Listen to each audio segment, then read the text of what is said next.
সজনে শাকের উপকারিতা অনেক, তবুও কিন্তু অনেক পরিবারে আজও কিন্তু এই সজনে শাক ব্রাত্য, মানে তারা এটিকে রান্না করে খেতেই পারে না।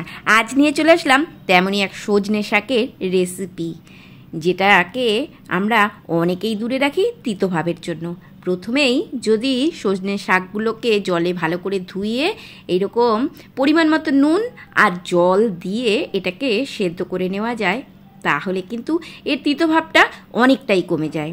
আর সজনে শাক সহসা কিন্তু নরম হতে চায় না, এর জন্য রান্না করার আগে যদি এটাকে আমরা একটু ভাপিয়ে নিই তাহলে কিন্তু এই শাকটি বেশ নরম হয়ে আসে। আর এখানে জলের পরিমাণ দিতে হবে একেবারে শাকটি সেদ্ধ হয়ে যাবে এবং জলগুলো শাকের মধ্যে যেন টেনে যায়, কারণ পুষ্টি গুণ এর ফেলে দেওয়া একেবারেই চলবে না।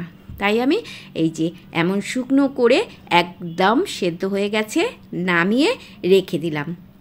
এবার আমি কড়াইতে তেল গরম করে এর মধ্যে দিয়ে দিলাম একটা শুকনো লঙ্কা, দিয়ে দিলাম কিছুটা কালো জিরে ফোড়ন, আর দিয়ে দিলাম কুচি করে রাখা রসুন।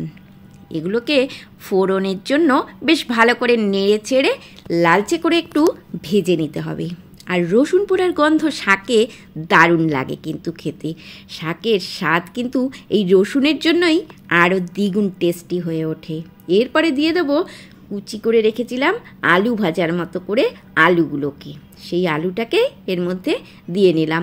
এবার আলুগুলোকেও একটু সময় নাড়াচাড়া করে নিলাম, নিয়ে যে সেদ্ধ করে রেখেছিলাম শাকটা, সেই শাকটা এর মধ্যে এবার দিয়ে দেবো। আলুটা একটু কালার আনার জন্য আমি এখানে দিয়ে দিয়েছি একটু হলুদ গুঁড়ো।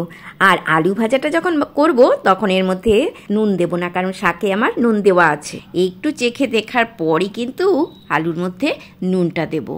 তো শাকগুলোকে এবার দিয়ে নিলাম, দিয়ে কিছু সময় নাড়িয়ে চাড়িয়ে এবারও এটাকে ঢাকা দিয়ে রেখে দেব, যাতে শাকে যে জলটুকুনো আছে সেই জল দ্বারাই এই আলুটা সেদ্ধ হয়ে যায় ভাপে ভাপে।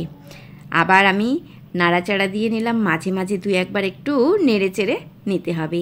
এবার যখন টেনে আসলো তখন আমি এর মধ্যে দিয়ে দিলাম একটু সামান্য চিনি, কারণ শাকে চিনি দিতেই হয়, না হলে একটু পানসে পানসে লাগে খেতে। এবার দিয়ে আর একটু সময় রেখে দিলাম, কারণ চিনি দেওয়ার পরও শাকের থেকে কিন্তু একটু জল ছাড়ে।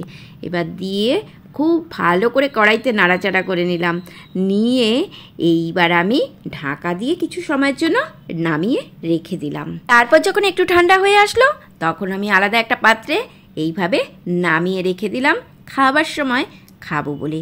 এই শাকটি ছোট থেকে বড় প্রত্যেকের ভীষণ উপকারী। এইভাবে যদি রান্না করে নেন তাহলে শাকের তিতভাব একদমই থাকে না।